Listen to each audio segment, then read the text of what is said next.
कहानी का पूरा आनंद लेने के लिए इसके पिछले भाग को सुनना बिल्कुल भी मत भूलिएगा।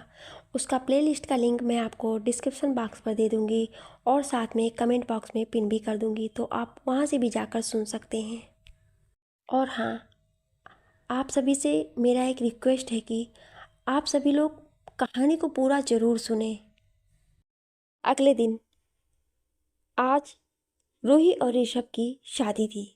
दोनों के लिए ये बहुत खास दिन था। दोनों आज रस्मों और कस्मों से एक हो जाने वाले थे। सुबह का समय था। जिया नॉर्मल सी साड़ी पहनकर नीचे आ रही थी। वहीं लिविंग एरिया में टेबल पर कुछ इमलियाँ रखी थी जिन्हें कुछ देर पहले रूही खा रही थी। जिया वहीं से गुजर रही थी तो उसकी नज़र इमलियों पर पड़ी और इमलियों को देखकर जिया के पेट में भूख की लहर दौड़ पड़ी। उसने जाकर बहुत सारी इमलियाँ अपने हाथ में ली और खाने लगी। तभी पीछे से नीलम जी आती हैं। नीलम जी, जिया तुम जाओ रूही की मदद करो, मैं जाकर ये सारा सामान गाड़ी में रखवा देती हूँ। जिया खाते खाते रुक जाती है और इमलियाँ अपनी साड़ी में छुपाकर वहाँ से फुर्र हो जाती है। नीलम जी तो उसे देखते ही रह गई। रूही के कमरे में रूही बैठकर अपना लहंगा पैक कर रही थी। तभी जिया आती है और उसके बेड पर बैठ जाती है और बैठकर इमलियाँ खाने लगती है। रूही, भाभी आप सुबह सुबह से इमलियाँ क्यों खा रही हो? जिया, पता नहीं रूही, बहुत मन कर रहा है खाने का। रूही कुछ देर सोचती है, फिर क्यूरियस होते हुए जिया के बगल में बैठ जाती है। रूही, भाभी आपके पीरियड्स कब आए थे? जिया, मुझे याद नहीं, पर तुम? और तभी जिया के दिमाग में वो बात याद आती है।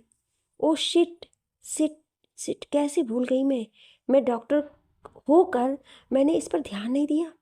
रूही, इट्स ओके भाभी, होता है, बट आपने टेस्ट किया? जिया, नहीं, मुझे तो याद ही नहीं था इसके बारे में। रूही, तो अब टेस्ट कर लो। जिया, मेरे पास प्रेगनेंसी किट नहीं है।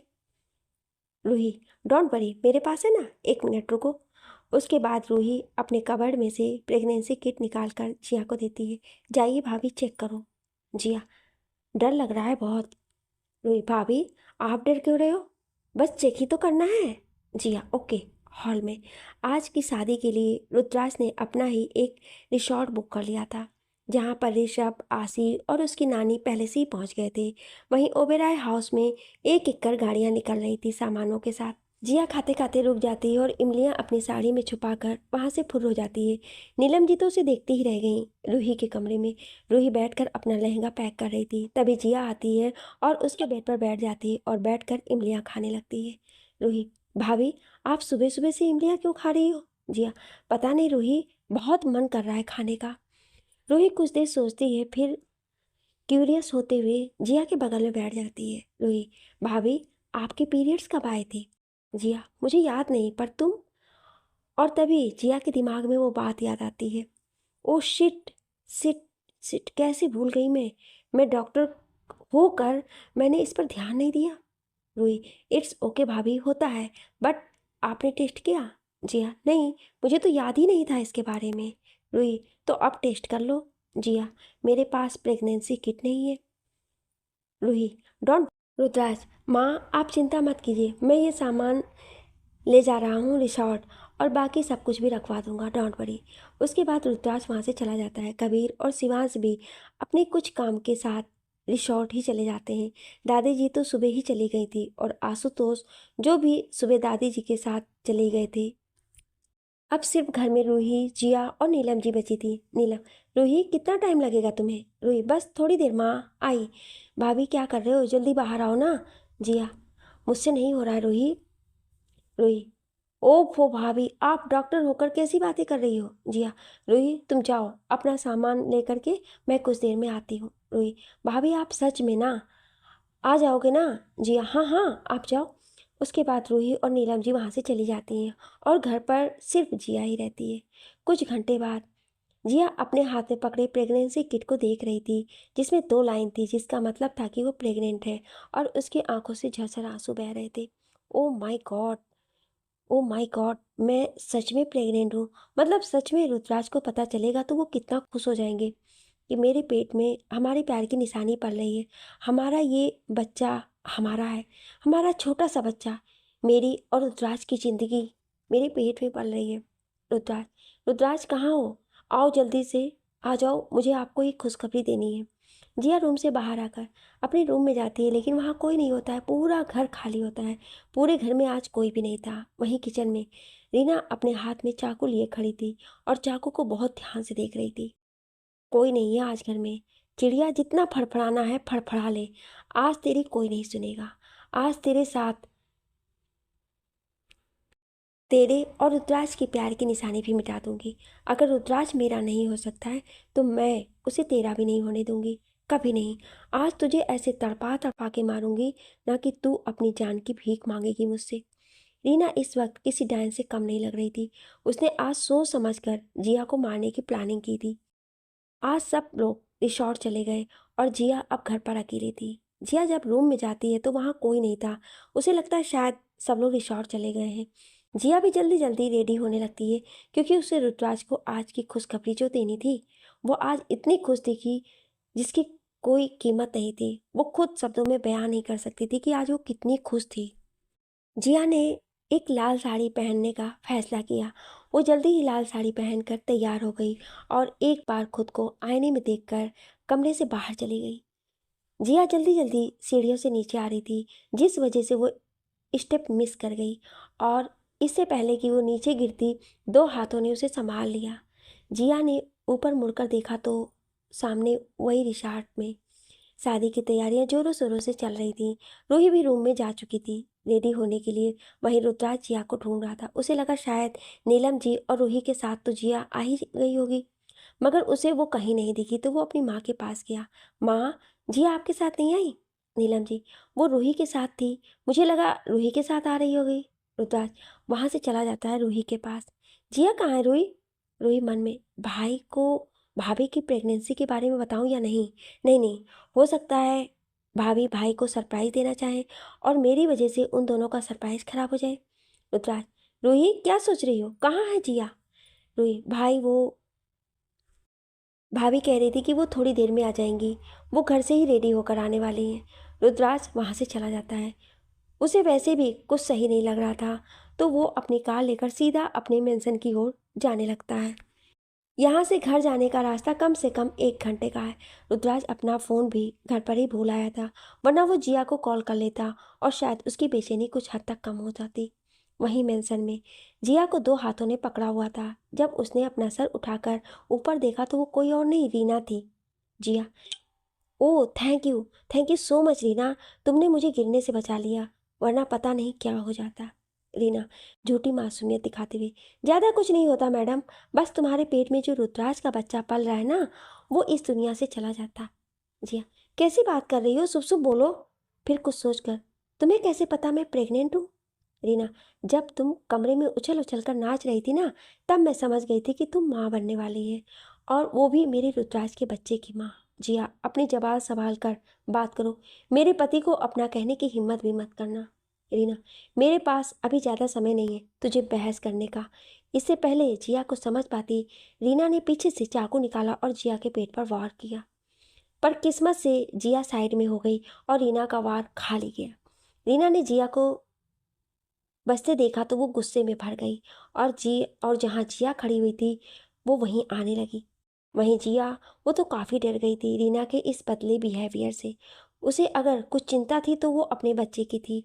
आज ही उसे इतनी बड़ी खुशखबरी मिली थी और आज ही जिया वहाँ से भागते हुए बाहर की ओर जाने लगी। लेकिन जैसे ही वो मेन गेट पर पहुंची, वहाँ दरवाज़ा बंद था।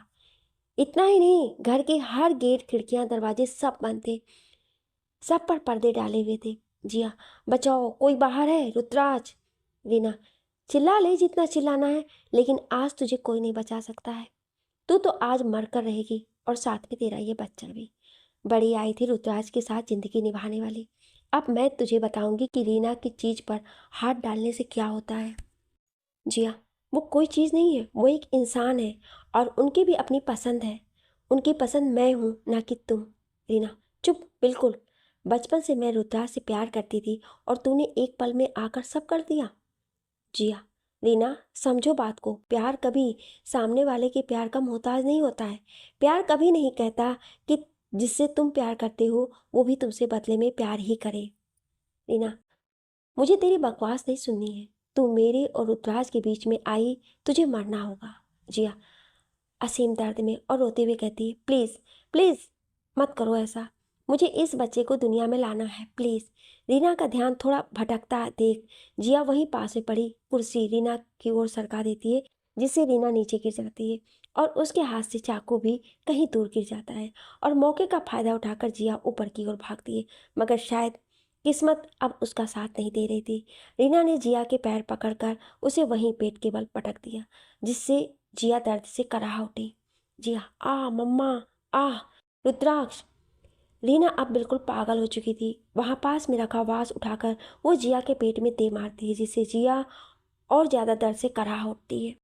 वहीं रोड पर काफ़ी जाम हो गया था, क्योंकि रुद्राक्ष ने जल्दी जल्दी में एक गाड़ी को ठोक दिया था।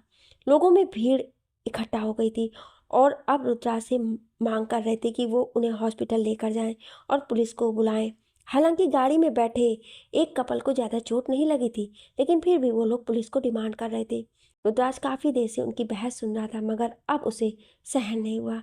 वो जाकर उस आदमी की कॉलर पकड़कर उसे गाड़ी के बोनट पर ले जाकर बहुत गुस्से में कहता है, सुन बे, तुझे जिसको बुलाना है ना बुला ले, पुलिस को, सीएम को, पीएम को, मुझे घंटा फर्क नहीं पड़ता है।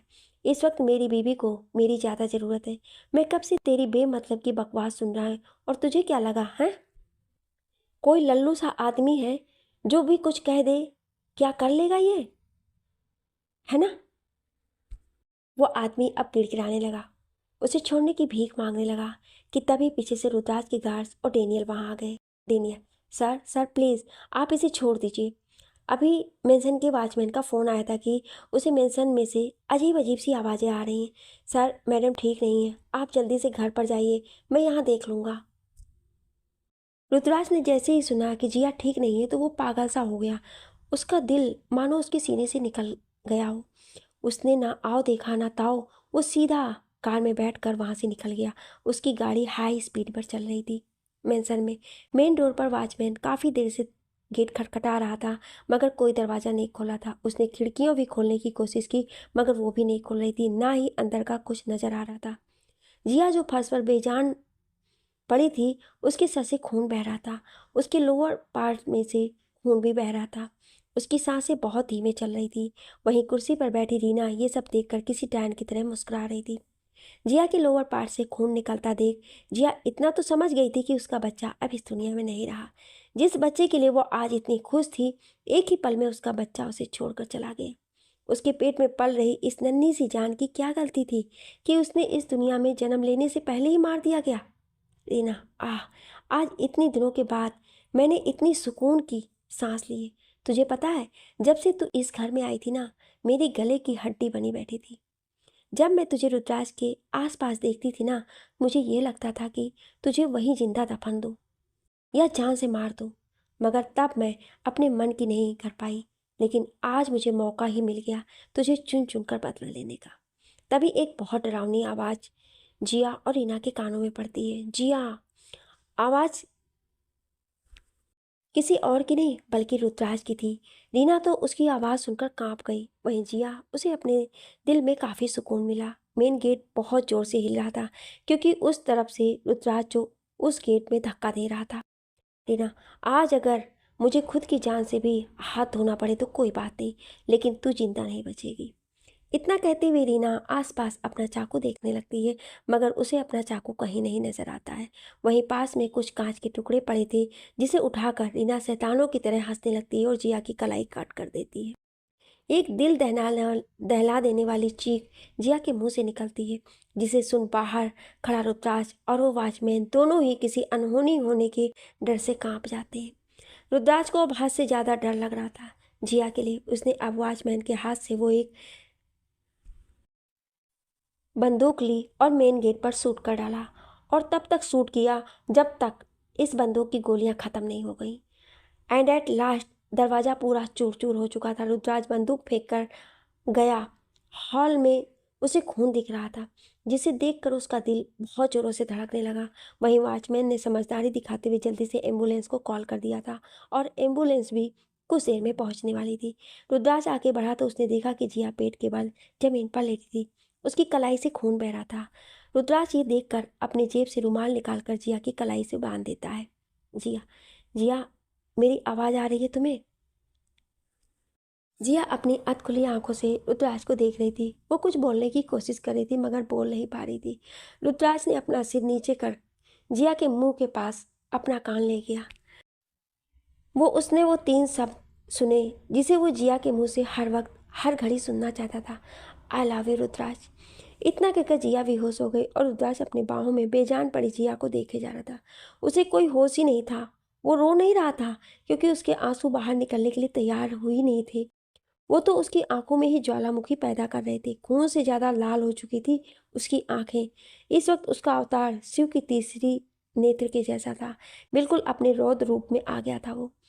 तभी वॉचमैन आता है और जाकर डरते डरते रुद्राज से कहता है, सर जल्दी चलिए, एम्बुलेंस आ गई है। इससे पहले मैडम रुद्राज बीच में ही अपना हाथ दिखा देता है और कहता है, उसे कुछ नहीं हो सकता है।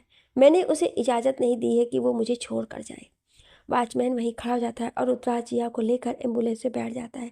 उसने एक पल के लिए भी जिया को अपनी बाहों से अलग नहीं किया। नर्स ने उसे कई बार कहा कि वो उसे स्ट्रेचर पर ले दे, मगर रुद्राज ने अपनी आंखें दिखाकर उसे चुप कर दिया और कहा कि उसे जिया का इलाज ऐसे ही करना होगा। नर्स ने ज़्यादा बहस ना करते हुए जिया का इलाज शुरू कर दिया था। कुछ ही देर में वो लोग हॉस्पिटल आ गए जहाँ सब कुछ पहले से ही तैयार था। डॉक्टर जिया को आईसीयू में लेकर गए। वहाँ उसका चेकअप शुरू हो गया। तभी वहाँ पर डेनियल और कुछ गार्ड्स आ जाते हैं। डेनियल देखता है कि उसके बॉस वहाँ डली चेयर्स पर बैठ गए थे। उनका स्काई ब्लू कलर का सूट पूरा खून से सन गया था। डेनियल उनके पास आकर पूछता है, सर मैडम कैसी हैं? रुद्राज कुछ नहीं कहता है। हॉस्पिटल में आईसीयू के बाहर रुद्राज बैठा था। उसके कपड़े खून से सने हुए थे और आंखों में भी खून उतर आया था। उसे बस ये जानना था कि आखिर जिया के साथ इतना सब कुछ करने की हिम्मत हुई किसकी। पता लगाओ आखिर किसकी इतनी हिम्मत हुई जो रुद्राज की जान को मारने निकल पड़ा है। डेनियल, यस बॉस, मैं बहुत जल्द उस इंसान को अपने कदमों में लाकर डाल दूंगा। उसके बाद डेनियल वहाँ से चला जाता है। वहीं होटल में फेरों का समय हो गया था लेकिन जिया और रुद्राज कहीं नजर नहीं आ रहे थे। ऋषभ को भी कुछ ठीक नहीं लग रहा था कि उसकी बहन उसके साथ नहीं है। उसे भी अनचाहा डर सताया जा रहा था। वहीं रूही, इसे भी कुछ समझ नहीं आ रहा था कि रुद्राज भाई अभी तक भाभी को लेकर क्यों नहीं आए। पंडित जी, दूल्हे और दुल्हन का गठबंधन कीजिए। ऋषभ, जिया। आसी आगे आती है और कहती है, पता नहीं भाई वो कहाँ है, उसका भी फोन नहीं लग रहा है। आशुतोष जी नीलम जी से, रुद्राज कहाँ है? नीलम जी, हाँ हमें नहीं पता वो दोनों कहाँ हैं। नीलम जी, आसी तुम गठबंधन कर दो, तुम भी तो बहन हो ना ऋषभ की। आसी, मैं? ऋषभ, हाँ आसी कर दो। आसी दोनों का गठबंधन कर देती और दोनों फेरे लेना शुरू करते हैं। वहीं शिवांश अपना फ़ोन लेकर बाहर चला आता है। उसने काफ़ी बार रुद्राज को कॉल ट्राई किया मगर कोई रिस्पॉन्स नहीं आ रहा था। वहीं उसने घर के लैंडलाइन पर भी ट्राई किया मगर वहाँ से भी नो रिस्पॉन्स। तभी शिवांश के दिमाग में ख्याल आता है कि हो सकता है डेनियल को कुछ पता हो। डेनियल को कॉल कर देता है। कुछ ही रिंग्स में कॉल पिक हो जाती है और वहाँ से डेनियल हेलो कहता है। शिवांश, हेलो डेनियल, कहाँ पर हो तुम और रुद्राज कहाँ है? डेनियल, सर बॉस अभी बांद्रा हॉस्पिटल में है। मैम को किसी ने मारने की कोशिश की है। शिवांश, बांद्रा हॉस्पिटल में क्या है? डेनियल, तुम्हारी आवाज़ नहीं आ रही है क्लियरली, बोलो हेलो हेलो। और ऐसे ही कॉल कट जाती है। तभी एक मैसेज आता है शिवांश के फ़ोन पर जो कि डेनियल ने किया था। बांद्रा हॉस्पिटल पहुंच जाइए, बॉस को आपकी ज़रूरत है। शिवांश मन में, कहीं रुद्राज की जान खतरे में तो नहीं।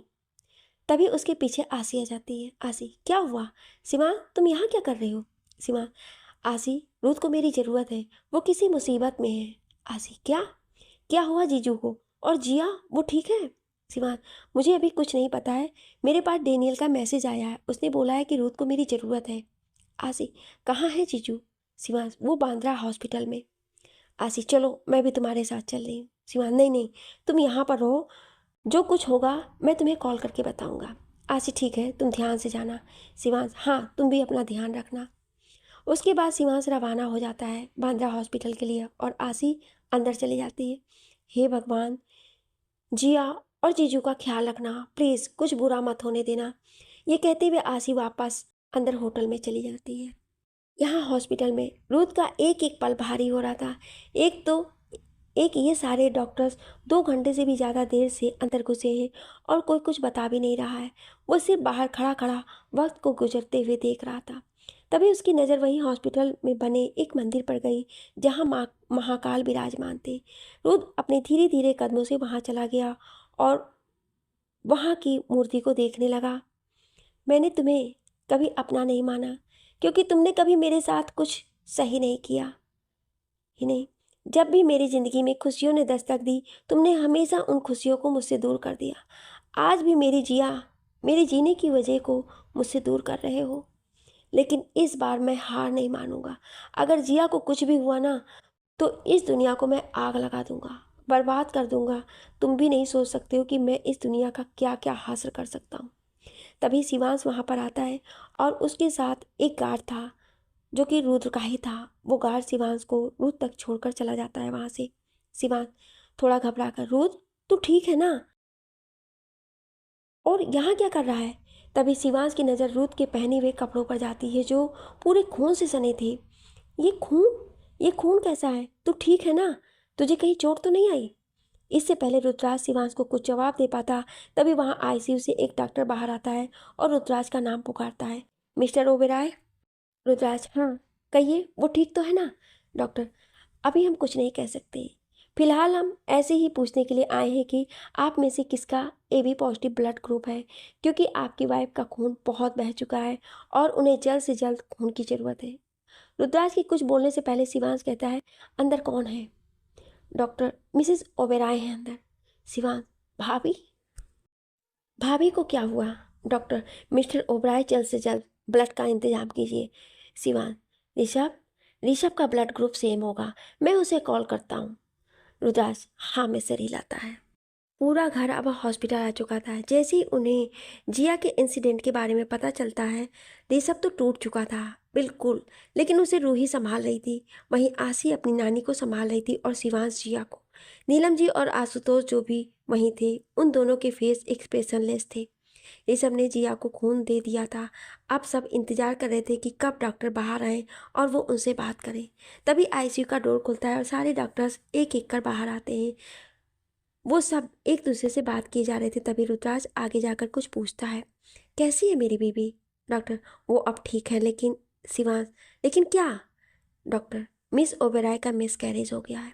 उनके पेट पर किसी भारी चीज़ से वार किया गया है और आई थिंक अब वो कभी माँ ना बन पाए। आशी, नहीं नहीं, ये नहीं हो सकता है। आप आपसे कोई गलती हुई है। डॉक्टर, आप खुद एक डॉक्टर हैं मिस आशी, आप चाहें तो रिपोर्ट्स चेक कर सकती हैं। रुद्राज, बच्चा मिस कैरेज, आप बोल क्या रहे हैं? डॉक्टर, क्या आपको नहीं पता था कि आपकी वाइफ प्रेग्नेंट है? वो 1.5 महीने से प्रेग्नेंट है। रोहित जब ये सब सुनती है, तब वो भी थोड़ी शॉक हो जाती है और आज सुबह का सीन याद करने लगती है। ओ ओ माय गॉड, मतलब भाभी सच में प्रेग्नेंट थी? ऋषभ, क्या तुम भी जानती थी कि जिया प्रेग्नेंट थी? रूही, नहीं नहीं। उसके बाद रुद्राज के पास जाकर, भाई भाभी तो खुद नहीं जानती थी कि वो प्रेग्नेंट है। इनफैक्ट आज सुबह वो यही कह रही है मुझसे, और आज ही उन्होंने टेस्ट किया था और आज ही ये सब। ओ गॉड, भाभी भाभी कितना खुश थी। रुद्राज सन्न सा रह गया था ये सब सुनकर। उसे समझ नहीं आ रहा था कि आखिर एक पल में ये क्या हो गया। रुद्राज वहाँ से जाने लगता है। तभी शिवांश उसे रोकते हुए, कहाँ जा रहा है? Rudraj, leave me alone, I need some time. Ashutosh ji, रहने दो शिवांश, उसे जाने दो, उसे कुछ वक्त की ज़रूरत है। रुद्राज वहाँ से तेजी से चला जाता है और बाकी सब वहीं खड़े रहते हैं। रूही अभी भी अपनी दुल्हन के लिबास में थी और ऋषभ भी अपने दूल्हे के कपड़ों में था। नीलम जी, रूही तुम काफ़ी देर से खड़ी हो, यहाँ बैठ जाओ। ऋषभ भी रूही की ओर देखता है और उसे वहाँ पर पड़ी हुई बेंच पर बैठा देता है। आसी अपनी नानी से, नानी आप घर जाइए, आप यहाँ रहेंगी तो आप थक जाएंगी। नानी जी, मेरी जिया को छोड़कर जाने का दिल ही नहीं कर रहा है। आसी, नहीं प्लीज़ रोइए मत, जिया ठीक है और बहुत जल्द हम सबके बीच दोबारा से हंसती खेलती हुई दिखेगी। तभी वहाँ पर डेनियल आ जाता है। डेनियल, बॉस ने आप सबको स्ट्रिक्टली बोला है कि आप सब घर चले जाइए। शिवांश, नहीं हम। डेनियल, आपने मेरी बात नहीं सुनी। मैंने कहा कि बॉस ने स्ट्रिक्टली आप सबको यहाँ से जाने को बोला है। बॉस का मूड बहुत ख़राब है, प्लीज़ उन्हें और ना उकसाएं। सब डेनियल की बात समझते हुए अपनी अपनी कार में बैठकर घर की ओर निकल पड़ते हैं। रूही और ऋषभ एक कार में गए हुए थे, वो भी अपने घर। आशी की नानी पहले ही जा चुकी थी। शिवांश और आशी एक कार में थे शिवांश के घर, और नीलम जी और आशुतोष एक कार में गए थे। वहाँ पर अब सिर्फ कबीर बैठा हुआ था, जो जाने के मूड में बिल्कुल भी नहीं लग रहा था। कबीर डेनियल से, क्या तुमने पता लगाया कि ये सब किसने किया? डेनियल, अभी तक कुछ पता नहीं चला है। कबीर, जल्दी पता लगाओ, क्योंकि अगर रुद्राज पता लगाने पर उतर आया ना, तो पूरे मुंबई शहर में लाशें बिछ जाएंगी। उसके बाद कबीर भी वहाँ से चला जाता है। डेनियल वहीं खड़ा हुआ कबीर की बातों पर गौर करने लगा था। वो सोच रहा था कि आखिर अब क्या होगा। क्या रुद्राज उस इंसान को छोड़ देगा जिसने उसका बच्चा और उसकी बीवी को चोट पहुंचाने की कोशिश की? अगले दिन सुबह है। आज की रात बहुत भारी और लंबी थी। जिया को अभी तक होश नहीं आया था। रुद्राज इस वक्त जिया का हाथ पकड़कर एक स्टूल पर बैठा हुआ था और अपनी बीवी को गौर से निहार रहा था और अपने कुछ बीते पल याद कर रहा था। फ्लैशबैक। मुझे आपसे प्यार हो गया रुद्राज। आई लव यू। मैं हमेशा आपके साथ रहना चाहती हूँ। नहीं, मुझसे नहीं खाया जा रहा है। नहीं खाना है मुझे रुद्राज। और अचानक से रुद्र अपनी रियलिटी में वापस आया। उसने देखा जिया हल्की हल्की आंखें खोल रही और धीरे धीरे रुद्राज का नाम ही बोल रही थी। रुद्राज, जिया, जिया बेबी। जिया की आंखें खुल जाती है और उसकी नज़र रुद्राज पर जाती है। जिया, रुद्राज, रुद्राज आप आ गए? रुद्राज, हाँ जान। जिया, मुझे पता था रुद्र आप ज़रूर आएंगे और हमें ज़रूर बचाएंगे। आपको पता है रुद्र, अब मैं अकेली नहीं हूँ। अब मेरे साथ हमारा प्यार भी है, हमारा बच्चा भी है। देखिए, रुद्र का हाथ लेकर जिया अपने पेट पर रख देती है। रुद्र की आंखों से एक आंसू की बूंद गिर जाती है। रुद्र, जान, तुम थक गई होगी ना, रेस्ट कर लो। जिया, नहीं रुद्र, आप। रुद्र। जिया, जिया, डॉक्टर, डॉक्टर। और तभी वहाँ डॉक्टर की पूरी टीम आ जाती है और जिया का चेकअप करने लगते हैं। उसके बाद जिया को एक हाई इंजेक्शन देते हैं जिससे वो जल्दी ही नींद में चली जाती है। डॉक्टर के केबिन में इस वक्त डॉक्टर के केबिन में रुद्राज और एक लेडी डॉक्टर बैठी हुई थी। रुद्राज बहुत ही टूटी हुई आवाज़ में कहता है, मेरी बेबी ठीक तो है ना डॉक्टर? जिस पर वो लेडी डॉक्टर रुद्राज को देखती है, उसके बाद कहती है, मिस्टर ओबेरॉय, आपकी वाइफ ठीक है। बस बात यह है कि वो अब अभी एक्सेप्ट नहीं कर पाई हैं कि उनका मिसकैरेज हुआ है और वो इस भ्रम में है कि वो अभी भी प्रेग्नेंट है। रुद्राज, तो अब क्या करना है? लेडी डॉक्टर, करना आपको होगा।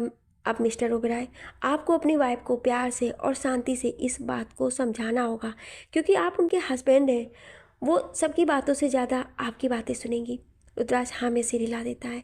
तभी लेडी डॉक्टर फिर कहती है, लेकिन मिस्टर ओबेरॉय, ये सब आपको जल्द ही करना होगा, क्योंकि जितना आप ये उन्हें बताने में देर करेंगे, बाद में उनकी हालत उतनी ही ख़राब होगी। रुद्राज, ठीक है, क्या मैं जिया को घर ले जा सकता हूँ? लेडी डॉक्टर, नहीं, अभी नहीं, वो दिन हॉस्पिटल में ही रहेंगी, उसके बाद आप उन्हें ले जा सकते हैं। उसके बाद रुद्राज जिया के वार्ड में चला जाता है और अपनी वाइफ को देखने लगता है। जिया इस वक्त इंजेक्शन में नशे में थी, वो सो रही थी आराम से। तभी रुद्राज का फ़ोन बजता है। कॉल डेनियल का था। रुद्र साइड में जाकर कॉल पिक करता है। उधर से डेनियल उससे कहता है, बॉस, हमें पता चल चुका है कि ये सब किसने किया है। ये सब रीना ने किया है, वो भी आपको पाने के चक्कर में।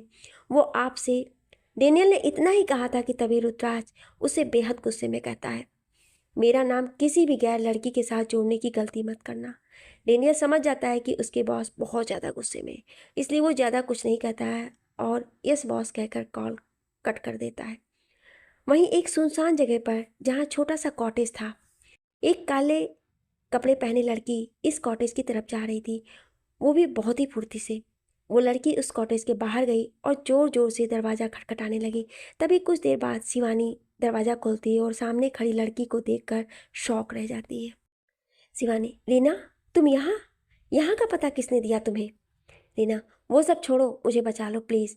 मैंने जिया का बच्चा मार दिया है, अब वो मुझे नहीं छोड़ेगा। शिवानी, तुम जाहिल लड़की, किसने कहा था ये सब करने को? अब रुद्राज तुम्हें नहीं छोड़ेगा। तुमने उसका बच्चा मार डाला है। तुम जाओ यहाँ से, वरना तुम्हारे चक्कर में मैं भी मारी जाऊंगी। रीना, ये क्या कह रही हो तुम? तुमने ही तो कहा था कि जिया को रास्ते से हटाना है। शिवानी, हाँ कहा था, लेकिन सावधानी से, ऐसे मूर्खों की तरह नहीं। रीना, तुम खुद तो कुछ कर नहीं पाई और अब जब मैंने कर दिया तो बड़ी महात्मा बन रही हो। शिवानी, जबान संभाल कर बात कर, अपनी औकात मत बोल। रीना, एक बात अच्छी तरीके से याद रखना, अगर मुझे कुछ हुआ ना तो तुझे छोड़ने वाली तो मैं नहीं हूँ। हम तो डूबेंगे ही सनम, साथ में तुम्हें भी लेके डूबेंगे। शिवानी रीना का गला पकड़कर, तेरी ये हिम्मत कि तू मुझे धमकी दे रही है। अभी शिवानी इतना ही कह पाई थी कि तभी कॉटेज में गोलियां चलना शुरू हो जाती हैं, जिससे वो दोनों ही डर जाती हैं और वहीं आसपास छुप जाती हैं। काफ़ी देर तक गोलियां चलती रहती हैं, लेकिन रीना या शिवानी दोनों में से किसी को कुछ नहीं हुआ। कुछ देर बाद दो हट्टे कट्टे आदमी शिवानी और रीना के बालों से घसीटते हुए लेकर आ रहे थे। वहीं सामने डेनियल गाड़ी के पास खड़ा था और कार में शिवांश बैठा हुआ था। रीना बार बार खुद को छुड़ाने की भीख मांग रही थी, मगर उन लोगों ने बिल्कुल दया नहीं की। कुछ देर में सारी गाड़ियां निकल गईं दूसरे जंगल के रास्ते। अगले दिन हॉस्पिटल में आज जिया का डिस्चार्ज होना था। ऋषभ और रुद्राज उसके डिस्चार्ज की फॉर्मेलिटीज पूरी कर रहे थे, तो वहीं रूही और आसी इस वक्त जिया के वार्ड में थी, उसे कपड़े पहनाने में मदद कर रही थी। आसी और रूही ने हल्के नीले रंग की साड़ी पहनाई थी जिया को। उसके सर पर अभी भी पट्टी बंधी थी और हाथों में कुछ जगह पर बैंडेज लगे हुए थे।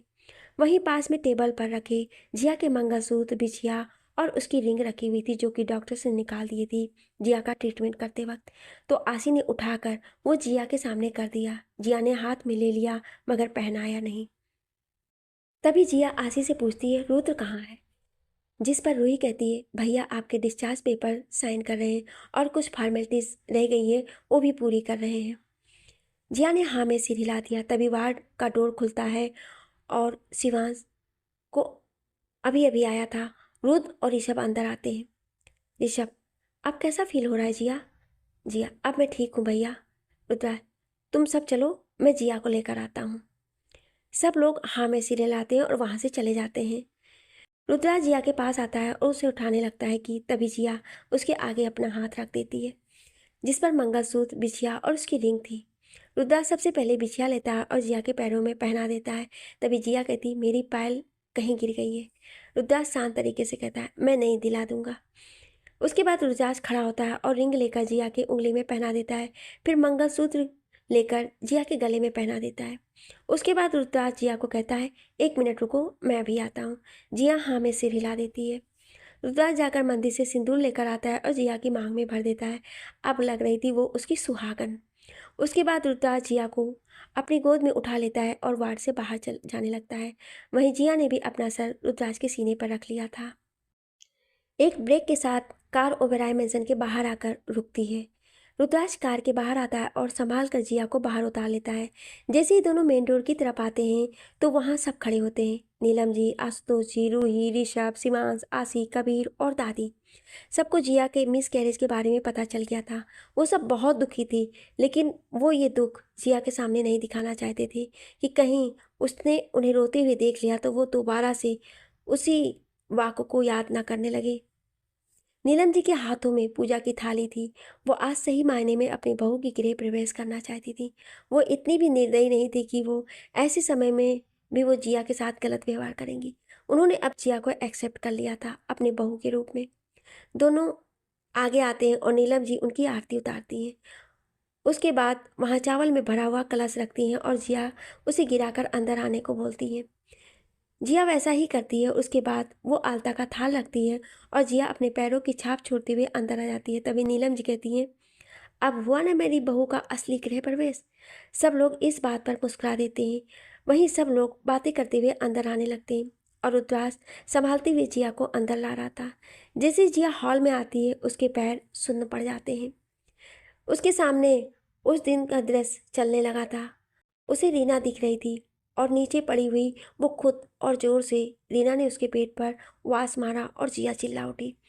वो अभी भी वहीं खड़ी कांप रही थी और अचानक से वो चिल्ला उठी, मेरा बच्चा, मेरा बच्चा, मेरा बच्चा मार डाला, मेरा बच्चा मार दिया, मेरा बच्चा मार दिया।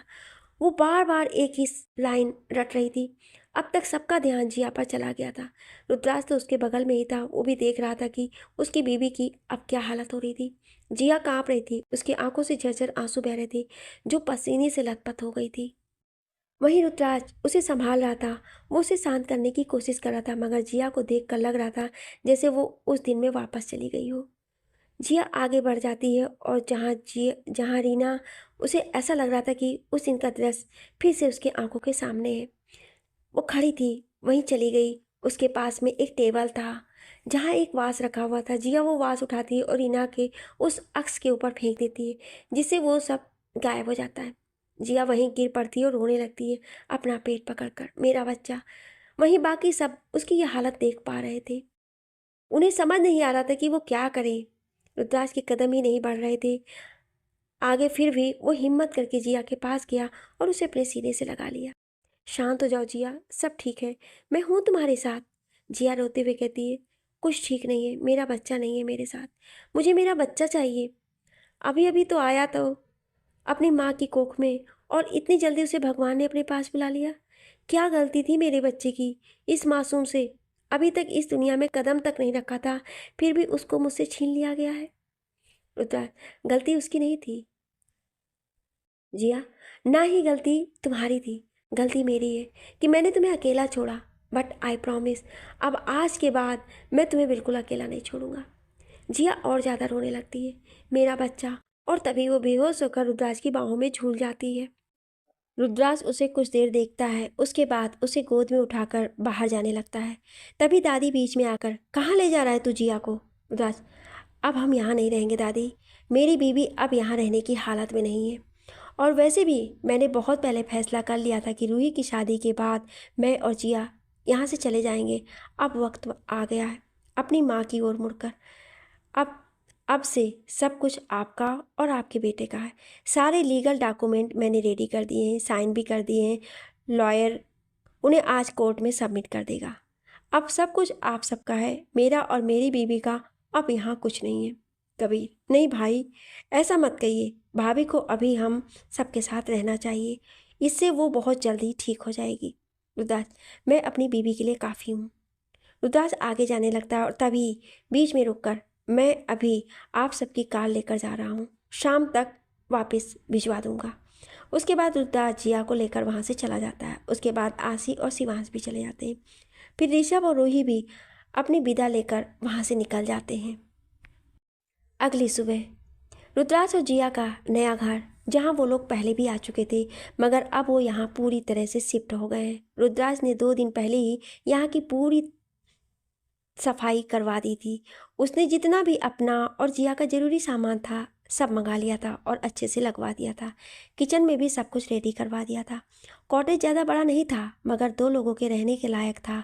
यहाँ 2 बेडरूम थे, दोनों बेडरूम में सेपरेट वॉशरूम था, किचन था, उसके साथ डाइनिंग एरिया और एक बड़ा सा हॉल, और बाहर बैठने के लिए गार्डन, और उस गार्डन में ढेर सारे फूल। वहीं पीछे जाएंगे तो वहाँ बहुत बड़ा इस्तबल था, जहाँ करीब 30 से 40 घोड़े रहते थे। वहाँ घोड़ों को केयर करने के लिए पहले ही 5 से 10 लोग लगे हुए थे। सुबह का समय, जिया की जब आँख खुलती है तो देखती है कि वो बहुत नर्म पलंग पर लेटी है। उसके आसपास सफ़ेद कलर के कर्टेन्स लगे हुए थे। वहीं बगल में सिर्फ ट्राउज़र पहने हुए रुद्राज लेटा हुआ था, जो जिया को उसकी कमर से पकड़े हुए था। पहले तो जिया को समझ ही नहीं आया कि वो कहाँ पर है। वो उठने की कोशिश करती है, मगर तभी रुद्राज की नींद खुल जाती है। Rudraj, good morning baby. Jiya, good morning. Rudraj Jiya के पास आकर उसके गाल पर किस करता है और उसे हक कर लेता है। कुछ देर बाद उसे दूर होता है, फिर उसके बालों में हाथ घुमाते हुए पूछता है, कैसा लग रहा है अब? जिया रुद्र के सीने से वापस से लग जाती है और कहती है, मैं ठीक हूँ अब। रुद्राज वापस से उसके बालों में किस कर लेता है। रुद्राज, बेबी जाओ, जाकर फ्रेश हो जाओ, उसके बाद ब्रेकफास्ट करते हैं। जिया हाँ में सिर हिला देती है और नहाने चली जाती है। वहीं रुद्राज उठकर नीचे चला जाता है किचन में। घर में रुद्राज ने कोई भी मेड या केयर टेकर नहीं रखी थी, खाना बनाने के लिए तो बिल्कुल भी नहीं, क्योंकि खाना बनाना तो उसे वैसे भी आता था। उसने फिलहाल किसी भी काम के लिए कोई मेड नहीं रखी थी। रुद्राज किचन में जाता है, जिया और अपने लिए ब्रेकफास्ट बनाने लगता है। उसने सबसे पहले वेजिटेबल्स और फ्रूट्स काटे, फ्रूट्स को काट कर जूसर में डाल दिया और ऑरेंज जूस रेडी कर लिया। उसके बाद उसने आज नाश्ते में पोहा बनाया था। वो अभी बना ही रहा था कि तभी जिया आकर उसे पीछे से हक कर लेती है। रुद्रा जान, चेयर पर बैठ जाओ, मैं आपके लिए नाश्ता सर्व करता हूँ। जिया कुछ नहीं कहती है और वैसे ही रुद्र के गले लगी रहती है। रुद्राज पलट कर जाता है तो देखता है जिया के आंखों में थोड़े थोड़े आंसू थे। वो समझ रहा था कि मुंह बाप करना इतना आसान नहीं होगा, मगर वो हिम्मत नहीं हार सकता था। रुद्राज जिया को खुद के करीब कर लेता है और उसे बिना कुछ कहे उसके होठों पर किस करने लगता है। I love you baby. Jiya को किस करने के बाद उसके फॉरहेड पर एक और किस कर देता है। रुद्राज रुद्राज उसे बहते हुए आंसू को पोंछते हुए कहता है, जान बस शांत हो जाओ, बिल्कुल नहीं रोना है अब। जिया, अगर वो सब नहीं होता तो मैं आज प्रेग्नेंट होती, हमारे साथ हमारा बेबी भी होता। रुद्राज जिया के आंसू को पोंछ कर कहता है, शायद अभी राइट टाइम नहीं था बेबी के आने का, इसलिए वो वापस चला गया, इसमें तुम्हारी कोई गलती नहीं है। जिया रुद्राज के गले लगकर कहती है, रुद्राज प्लीज़ मुझे कभी छोड़कर मत जाना, वरना मैं मर जाऊंगी। रुद्राज, कभी नहीं जान। कुछ देर तक दोनों ऐसे ही गले लगे रहते हैं। फिर रुद्राज कहता है, चलो जान ब्रेकफास्ट करते हैं, तुमने कुछ खाया नहीं है कल से। उसके बाद दोनों साथ में मिलकर ब्रेकफास्ट करने लगते हैं। आगे की कहानी जानने के लिए सुनिए अगले भाग में।